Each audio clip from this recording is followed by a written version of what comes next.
Writers, today I want to teach you that when writing about reading, you should expect that you will come to new ideas. As you write, be sure that your thinking and big ideas are explained and developed. Writers can use free writing to explain their big ideas so that others can grasp their thinking. Let's try some of this work together.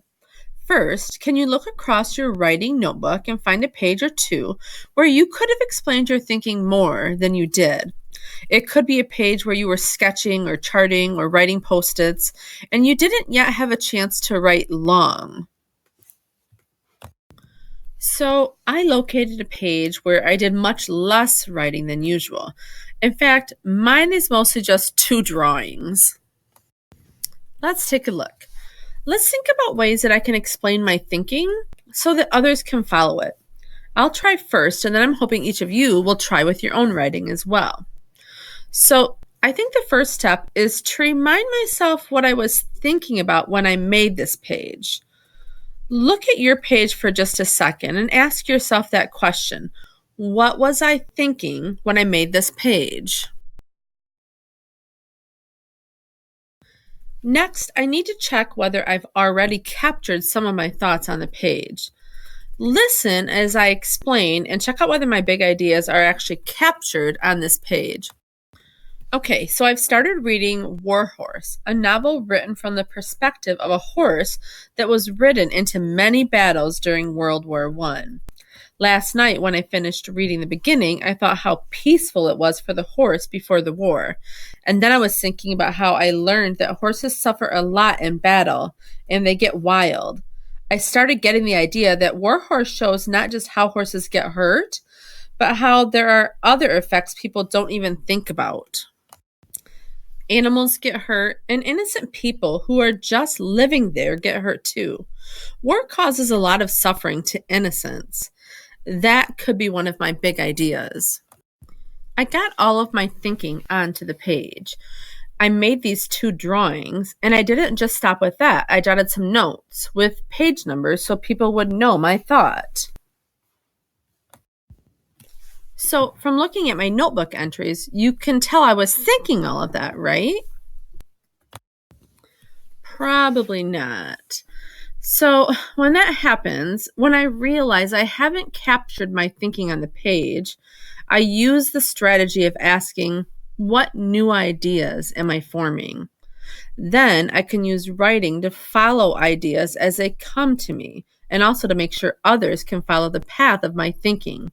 As I write, it will be almost as if I'm saying my new thinking aloud to a writing partner.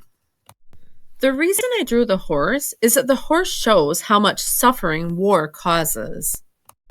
At the beginning of the story, he lives an idyllic life on the farm.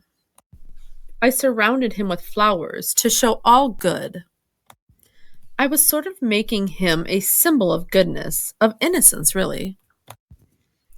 When the war comes, there aren't flowers anymore, just shells and grenades, and he is hurt. Not just physically, but his spirit is hurt. It's like war changes everything. Writers, here's the thing. Until I pushed myself to really explain my thinking, I just had some vague ideas. Writing forced me not only to capture my thinking, but also to develop new thinking as well. Writers, so far you've been mostly writing brief notes to save time for reading. It makes sense to sometimes write cryptic notes so that you can keep reading on in a book. But in the end, the most important thing about your reading is not the fact that words flood into your eyes and through you. Instead, the important thing about your reading is that you take the words and ideas and stories and experiences that are there on the page, and you make something of them that adds up, that matters to you, that stays with you. It is because your response to reading is every bit as important as your reading itself, we moved writing about reading into our writing time. And I'm going to ask you to do as much writing in your reading notebook over the next few weeks as you ever did when you were writing fiction stories or writing personal narrative or writing essays about activists. That is, aim to write at least a page and a half or 2 pages every day. just like you did earlier this year. Continuing jotting, charting, sketching both details and big ideas as you read. But will you also make sure that you are explaining your thinking as well? To do that, remember you can follow the same steps that I've followed. Writers, you might want these steps in your writing notebook before you go back to the platform where you'll find your next activity.